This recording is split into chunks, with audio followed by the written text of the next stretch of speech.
আসসালামু আলাইকুম। আজ 21 এপ্রিল 2026 খ্রিস্টাব্দ, ৮ বৈশাখ 1433 বঙ্গাব্দ, ৩ জিলকদ 1447 হিজরি, মঙ্গলবার। সংবাদ পাঠ করছি মনির হোসেন কামাল। প্রথমেই শুনবেন সংবাদ শিরোনাম। এসএসসি ও সমমানের পরীক্ষা শুরু। নওগাঁয় একই পরিবারের 4 জনের মরদেহ উদ্ধার। নতুন করে হামে আক্রান্ত 13।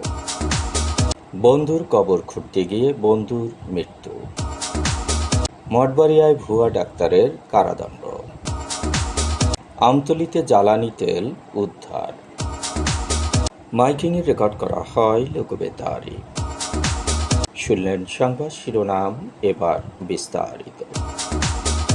সারা দেশে শুরু হয়েছে এসএসসি ও সমমানের পরীক্ষা।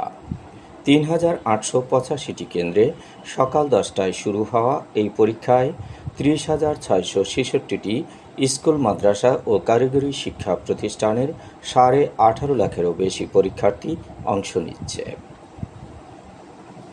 প্রকাশিত সময়সূচি অনুযায়ী 9টি সাধারণ শিক্ষা বোর্ডে প্রথম দিনে বাংলা প্রথম পত্র পরীক্ষা অনুষ্ঠিত হয়। মাদ্রাসা বোর্ডের অধীনে দাখিলে প্রথম দিনে কোরআন মাজিদ ও তাজবিদ পরীক্ষা নেওয়া হয়। এছাড়া কারিগরি বোর্ডের অধীনে এসএসসি ভোকেশনাল ও দাখিল ভোকেশনাল পরীক্ষার প্রথম দিনে বাংলা দ্বিতীয় বিষয়ের পরীক্ষা হয়েছে। আন্তঃশিক্ষা শিক্ষা বোর্ড সমন্বয় কমিটির তথ্য মতে এবার 11টি শিক্ষা বোর্ডের অধীনে এসএসসি ও সমমান পরীক্ষায় অংশ নিতে ফর্ম পূরণ করেছে 18,57,344 জন। তার মধ্যে সাধারণ 9টি শিক্ষা বোর্ডে 14,18,398 জন, আর মাদ্রাসা শিক্ষা বোর্ডে 3,04,286 জন ও কারিগরি শিক্ষা বোর্ডে পরীক্ষার্থী 1,34,660 জন। এবার নিয়মিত পরীক্ষার্থী 14,48,511 জন, আর অনিয়মিত পরীক্ষার্থী 4 লাখেরও বেশি। তাদের মধ্যে এক বিষয়ে উত্তীর্ণ হতে পরীক্ষা দিচ্ছে 2,61,000-এর বেশি পরীক্ষার্থী। বাকিরা 2, 3, 4 বা সব বিষয়ে পরীক্ষা দিচ্ছেন। নওগাঁর নিয়ামতপুরে নিজ বাড়ি থেকে এক দম্পতি ও তাদের 2 ছেলেমেয়ের মরদেহ উদ্ধার করা হয়েছে। আজ সকাল 8টার দিকে বাহাদুরপুর গ্রামের একটি বাড়ি থেকে তাদের মরদেহ উদ্ধার করা হয়। নিহত ব্যক্তিরা হলেন বাহাদুরপুর গ্রামের হাবিবুর রহমান, তার স্ত্রী পপি খাতুন, তাদের 10 বছরের ছেলে পারভেজ হোসেন ও 3 বছরের মেয়ে সাদিয়া খাতুন। নিহত ব্যক্তিদের মধ্যে হাবিবুর রহমান ও তার স্ত্রীকে গলা কেটে হত্যা করা হয়েছে। তাদের সন্তান পারভেজ ও সাদিয়াকে মাথায় আঘাত করে হত্যা করা হয়। পারভেজ বাহাদুরপুর সরকারি প্রাথমিক বিদ্যালয়ে 5ম শ্রেণীতে পড়াশোনা করত। হাবিবুর রহমান পেশায় ছিলেন একজন গরু ব্যবসায়ী। মান্দার চৌবাড়িয়া হাটে গরু বিক্রি করে সোমবার রাত 8টার দিকে তিনি বাড়ি ফেরেন। তার কাছে গরু বিক্রির 2,80,000 টাকা ছিল। ধারণা করা হচ্ছে দুর্বৃত্তরা টাকা লুটের জন্য তাকে ও তার পরিবারের সদস্যদের হত্যা করেছে। এছাড়া বাড়িতে থাকা স্বর্ণালংকারও লুট হয়েছে।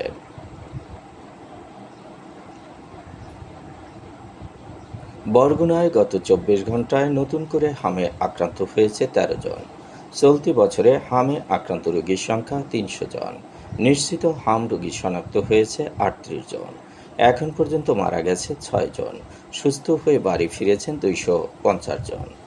গত 24 ঘন্টায় বরগুনায় নতুন করে ডেঙ্গুতে আক্রান্ত হয়েছে আরও 1 জন। চলতি বছরে এখন পর্যন্ত ডেঙ্গু আক্রান্ত রোগীর সংখ্যা 73। হাসপাতালে ভর্তি আছেন 5 জন। গত 24 ঘন্টায় ডায়রিয়ায় আক্রান্ত হয়েছে 65 জন। চলতি বছরে ডায়রিয়ায় আক্রান্ত রোগীর সংখ্যা 3,277 জন। বন্ধুর কবর খুঁড়তে গিয়ে মারা গেছেন বন্ধু। এ ঘটনাটি ঘটেছে ফরিদগঞ্জে। কেরোয়া গ্রামের আবুল হাশেম ও বাচ্চু পাটোয়ারি ছিলেন ঘনিষ্ঠ বন্ধু। আবুল হাশেম ছিলেন স্থানীয় একটি মসজিদের মুয়াজ্জিন, আর বাচ্চু পাটোয়ারি ছিলেন কাঠমিস্ত্রি। শুধু বন্ধুত্বই নয়, মানবিক কাজেও ছিলেন একসঙ্গে। এলাকার মৃত ব্যক্তিদের কবর খুঁড়ে দিতেন বিনা পারিশ্রমিকে। তাদের খোঁড়া কবরের সংখ্যা শতাধিক। রোববার রাতে তারা একসঙ্গে বসে চা পান করেন। সোমবার ভোরে একসঙ্গে ফজরের নামাজও আদায় করেন। কিন্তু সকালেই ঘটে মর্মান্তিক দুর্ঘটনা। বার্ধক্যজনিত কারণে নিজ বাড়িতে মারা যান বাচ্চু পাটোয়ারি।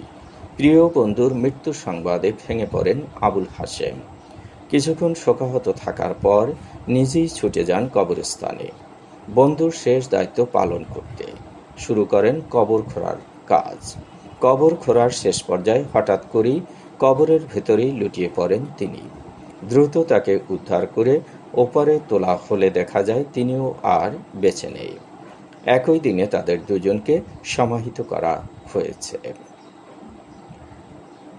পিরোজপুরের মঠবাড়িয়ায় হৃদরোগ বিশেষজ্ঞ পরিচয়ে দীর্ঘদিন ধরে প্রতারণা চালিয়ে আসা এক ভুয়া চিকিৎসককে গ্রেপ্তার করে 2 বছরের কারাদণ্ড দিয়েছেন ভ্রাম্যমাণ আদালত।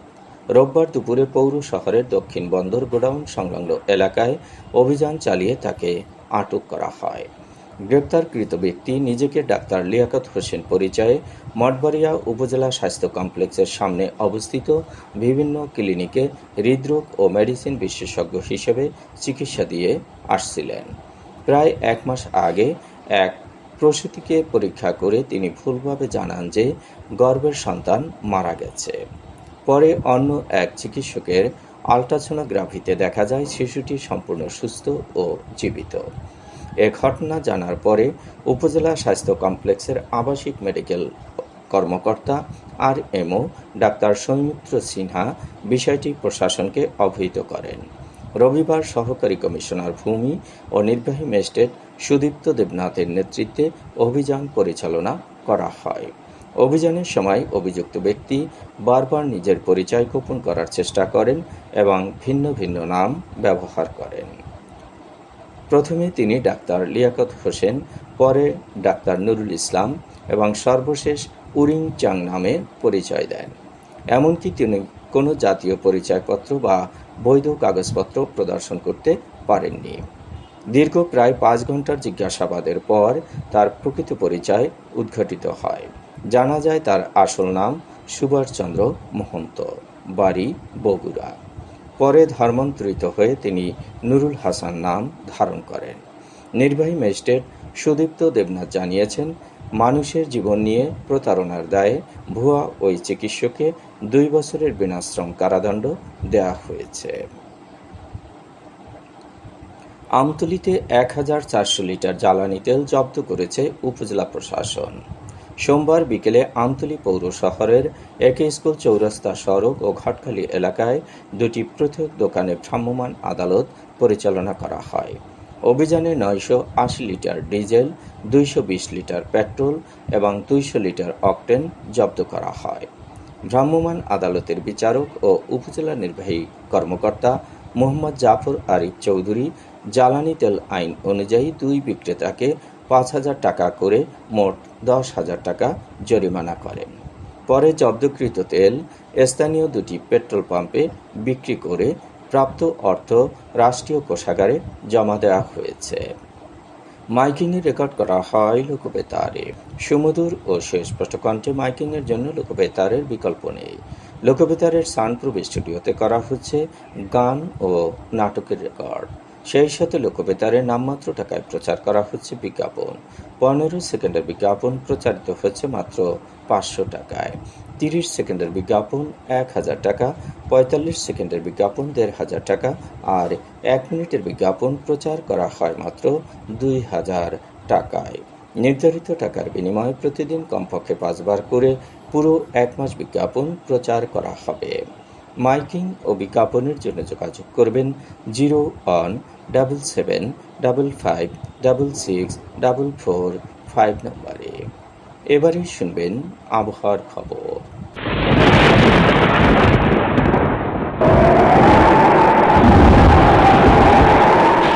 উপমহাদেশীয় উচ্চচাপ বলয়ের বর্ধিত অংশ পশ্চিমবঙ্গ এবং তৎসংলগ্ন এলাকায় অবস্থান করছে। মৌসুমের স্বাভাবিক লঘুচাপ দক্ষিণ বঙ্গোপসাগরে অবস্থান করছে। এর একটি বর্ধিত অংশ উত্তর পূর্ব বঙ্গোপসাগর পর্যন্ত বিস্তৃত। রাত এবং দিনের তাপমাত্রা একরকমই থাকতে পারে। দেশের বিভিন্ন স্থানে বজ্রসহ বৃষ্টি হতে পারে। আজ দেশের সর্বোচ্চ তাপমাত্রা ছিল রাজশাহীতে 38 ডিগ্রি সেলসিয়াস এবং সর্বনিম্ন তাপমাত্রা ছিল সিলেটে 19 ডিগ্রি সেলসিয়াস। বরগুনার সর্বোচ্চ তাপমাত্রা 33.6 ডিগ্রি সেলসিয়াস, সর্বনিম্ন 27.6 ডিগ্রি সেলসিয়াস। আগামীকাল সূর্যোদয় হবে ভোর 5:32। সংবাদ শেষ করার আগে শিরোনামগুলো আবার পড়ছি। এসএসসি ও সমমানের পরীক্ষা শুরু। নওগাঁয় একই পরিবারের 4 জনের মরদেহ উদ্ধার। নতুন করে হামে আক্রান্ত 13। বন্ধুর কবর খুঁড়তে গিয়ে বন্ধুর মৃত্যু। মঠবাড়িয়ায় ভুয়া ডাক্তারের কারাদণ্ড। আমতলীতে জ্বালানি তেল উদ্ধার। মাইকিংয়ে রেকর্ড করা হয় লোকবেতারে। সংবাদ শেষ করার আগে জানিয়ে দিচ্ছি লোকবেতারে সংবাদ জানানোর মোবাইল নম্বর। আপনার এলাকার গুরুত্বপূর্ণ সংবাদ জানাতে ফোন করুন 01-755-666-445 নম্বরে। আর লোকবেতারের সাথে যুক্ত হয়ে গান শুনতে চাইলে SMS করুন 01782973478 নম্বরে। মোবাইল করবেন 01959438545 নম্বরে। বিশ্বের সব জায়গা থেকেই শুনতে পারবেন লোকবেতার। লোকবেতার FM.org ওয়েবসাইটের মাধ্যমে শুনুন সরাসরি অনুষ্ঠান। সংবাদ পাঠ এখানেই শেষ করছি।